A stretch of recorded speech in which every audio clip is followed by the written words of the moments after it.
Welcome, welcome back. I am Zoe Flowers. Let's get into this 2026 reading. So the first thing I want to do is get a crystal for the year. And maybe that will give us a little bit of a hint of what the rest of the message for the year will be. Whoa, okay. What do we have here? Oh, okay, period. We have cinnabar.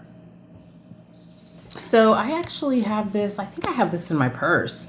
So cinnabar is really good for manifestation. It's really good for wealth and for inspiration. It resonates to the sign of Leo and the planet Mercury. So it says, known as the alchemist stone, cinnabar is a crystal used to enhance metaphysical abilities, call in abundance, and manifest your heart's desire. Cinnabar's name originated from the Persian word meaning dragon's blood. So dragon's blood might be a good resin to work with for the year, or the incense. I prefer working with the resins, the resin. This crystal is powerful in enhancing your life force, giving you the stamina you need to carry out your tasks and go after the things that can feel larger than life. Cinnabar grounds and encourages you while you reach beyond what you believed is possible. Manifestation, wealth, and inspiration. Okay, so numerologically, we are going into a 1 year, right? As a collective.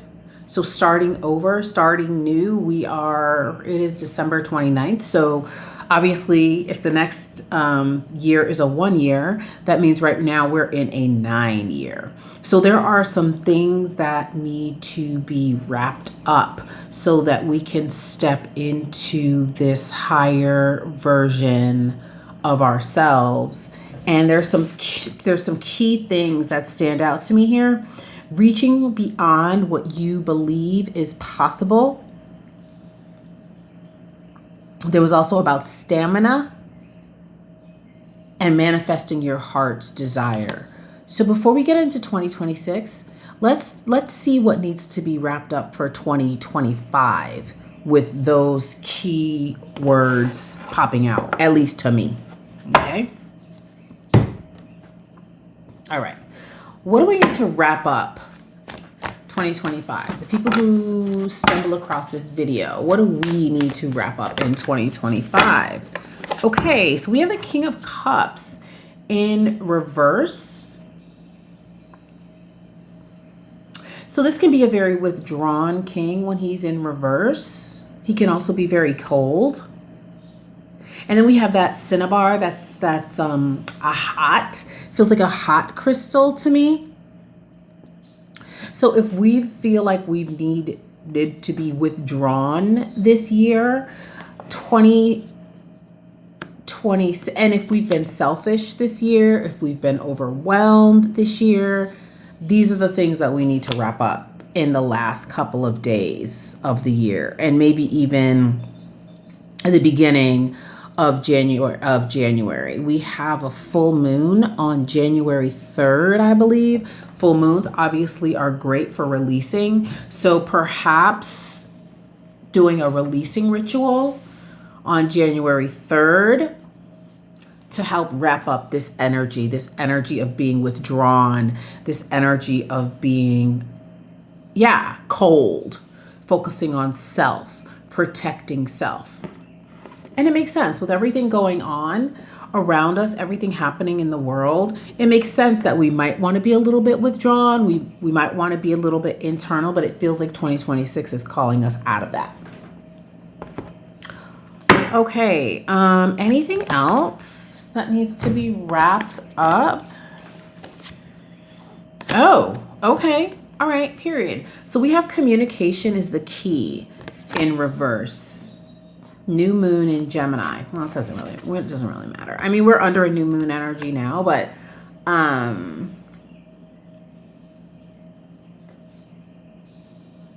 if there's issues with communication, I guess, you know what? I guess with this being in reverse too, like the king again, Yeah. If we've been withdrawing communication, ooh, especially since we have this cinnabar here and this resonates to the sign of the planet Mercury, and Mercury is about communication. Yeah. So if we've been very internal, we've been very withdrawn with our communication, that is also something that needs to be released. Really interesting. Even if we've wanted to start a channel or be more active on a channel, yeah, and we've just been reluctant to do that, that is also something that needs to be let go of before we step into 2026. Because again, new moon in Gemini. Gemini is also ruled by the planet Mercury. Very interesting. Okay. Is this a fear thing? Huh. All right. Is this a fear thing? So we got the 10 of Cups in reverse. So this is a yes, as you can see. And this has to do with like a lack of harmony, an unhappy home, just things not going well. So, and then this is my, this is a yes as well. This is my wishes come true card. On one side, it says my cup runneth over. On the other side, it says your cup runneth over. So I think, you know, there's a reason that this came out as well. Oh, your cup runneth over. And we got the 10 of Cups in reverse. So again, and this is also a card of isolation. Wow. So the isolation, and this is like also a card of conflict. And we know conflict often comes from a lack of communication. There might need to be some meditation and some journaling around communication styles. As your communication style, my communication style, whoever sees this video, there might need to be some deeper introspection around how we communicate and what our communication style is. And I'm also hearing our attachment style. Is our attachment style a result of our fear? If we're being distant, if we're being cold, is that because of our fear? Is that because of protectionism? These are things to think about as we end the year. Is there there's nothing else for 2025 that we really need to talk about, is there? This is kind of a weird deck to pull from, but, oh, okay. Now it makes sense why I was told to pull it. So we have lies. This is my true crime deck. And then I have my shadow deck. And we have envy. So perhaps, yep. We got the Lovers in reverse. We got the Queen of Swords in reverse. These are both yeses. So our new communication style, this withdrawing, this coldness, this separation, has to do with lies and envy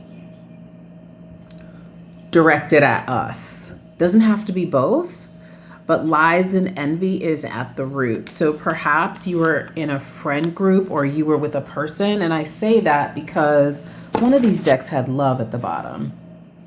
I think it's this one. Yeah, this one had love at the bottom. So it could also be a love relationship where you were lied to, and hell, even your partner could have been envious. There's a lot of that going around. And so perhaps there's a lack of trust in self around gifts and talents, the gifts and talents that you bring, or you just being a gift. There could just be envy and lies. And so sometimes it's just better to withdraw and remove ourselves from the situation. Even dealing with somebody else's anger, sometimes it's just better to withdraw and to move away. All right. So now let's get into, especially with this Queen of Swords in reverse as well, which is about a pessimistic, a cruel, spiteful person. By matter of fact, this can also be a very cruel king too. So this could also be people, right? This could also be people, very cold people, very devious people, especially with this lies, this anger management, and this envy. So perhaps there was a separation because of dealing with these people, right? And so communication, again, is key here. Maybe you've gone no contact with somebody to protect yourself. Right? And so if that's the case, I certainly wouldn't say go back to people who are abusive. But again, journaling and communicating to self, right? Yeah. Okay, let's get into 2026. All right, we then wrapped up 2025. We already know what's going on. So we got prosperity lies ahead. New moon in Taurus. So pay attention to Taurus season. Taurus is one of the signs that is associated with the planet Venus. So Taurus is about security. It can also be about luxury.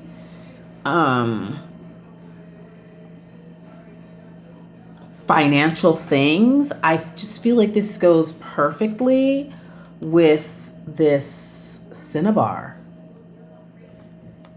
And so it feels like wrapping up these things in 2025, wrapping up these relationship things so that we can step into a new form of prosperity. Even more than we thought was possible. I don't hate that.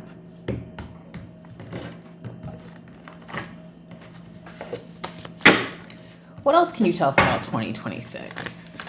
What can you tell us about 2026? I can't ignore this queen, this king of swords sitting here in the upright. Swords, of course, are about ideas and thoughts. And so this feels like being very decisive. We have the Chariot here, which is a card of success and things working out in our favor. But we have to use our mental ability to make that happen, because you see there's no strings on this chariot. This chariot is moving forward, but the stars are overhead. So, and the stars are behind as well. If you see behind the figure on this, I don't know what to call it. I don't know what to call this behind the chariot here, but there's stars here and there's stars there. And so that's how we know that it's going to take mental agility to get across the finish line. It's going to take, again, being the Five of Swords, having our mind together, being very exacting is what I'm hearing. Swords is also related to air signs, Libra, Gemini, Aquarius. And the thing about us air signs is we can be very cold. We can be very cold, but that's not what's being requested. What's being requested is for the part of air that can detach. That's the word I'm looking for. Detach from these old energies and these old ways of being, and really focusing. I mean, these are very powerful cards, first of all, because we got the King and we got the Chariot. So like really almost stepping into a new level. Wow, look at this. As we talk about moving into a new level, we have migration here. So moving forward and feeling a sense of freedom. This is card number 15. 1 + 5 is 6 in numerology. 6 has to do with family. So again, it could be moving away from these familial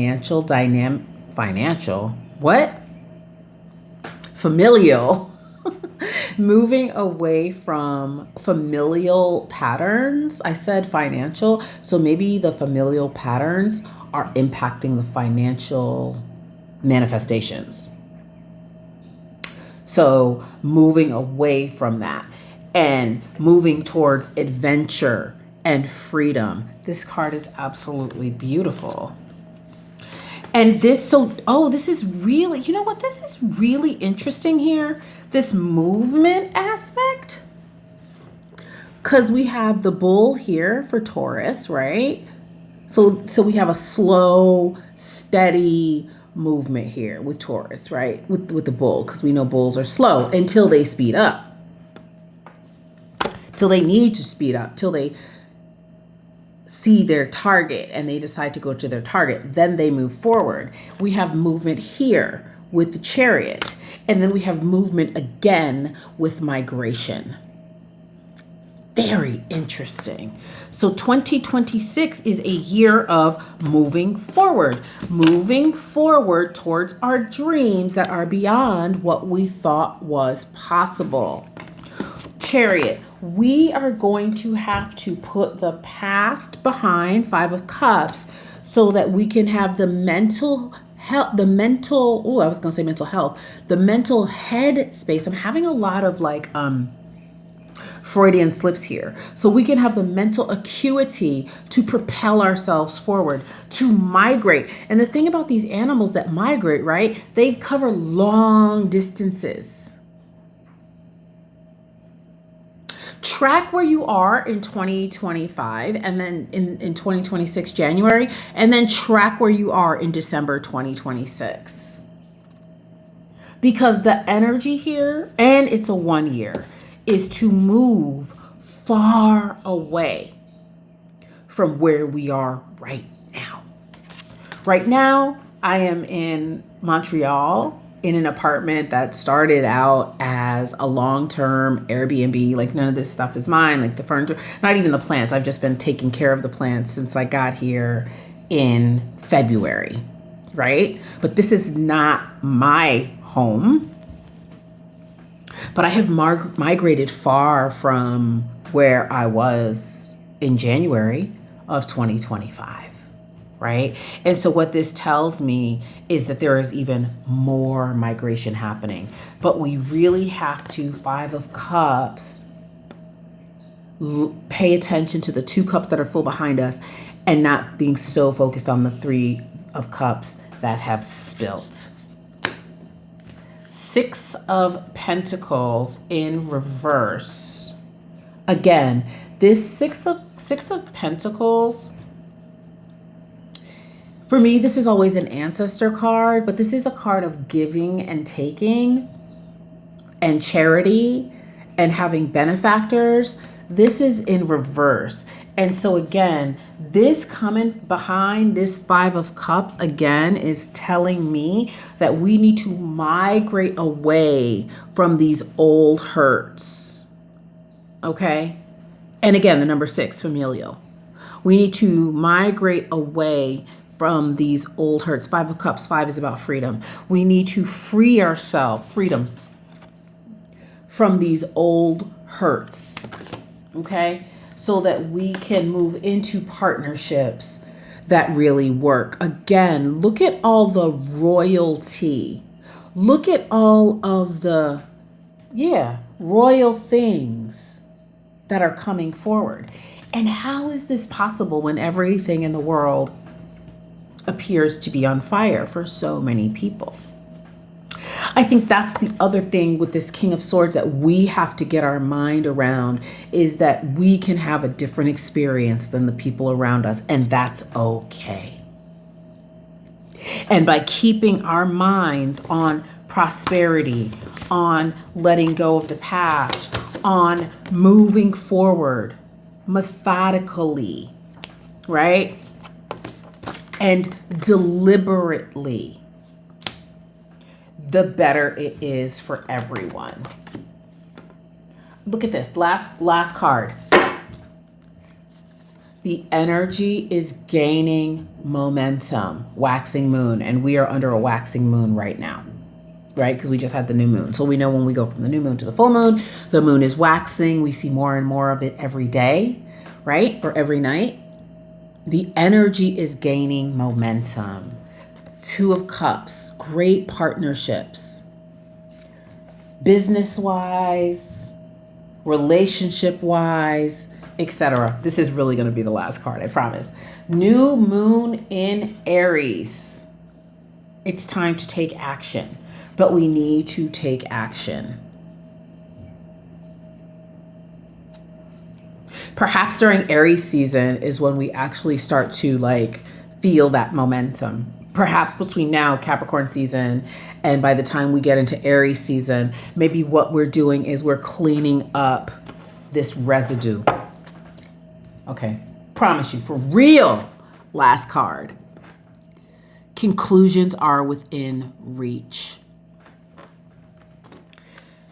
Yeah, look at that. We got a yes. We got a yes here, right? Because my question was, between now and Aries season, are we visioning? Are we dreaming? Yes, because technically it's still wintertime, right? New moon in Aries, that is spring. Aries initiates us into spring. Aries is that divine spark. That is when it's time to act. So it feels like now we lay the groundwork. If you haven't already started, here's your sign to visualize, to dream. That is what winter is about, right?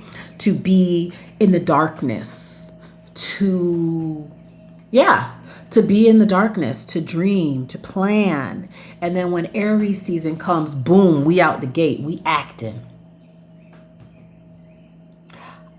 I love this. I love it. If you made it this far, drop down in the comments and yeah, let me know what you think about this. And perhaps since we're looking towards Aries season, perhaps put a little flower. Hey, Zoe Flowers. Perhaps put a little flower, right? Because we're blooming, in the comment section. Okay, I love this. This is very, very exciting. I will see you soon. Bye.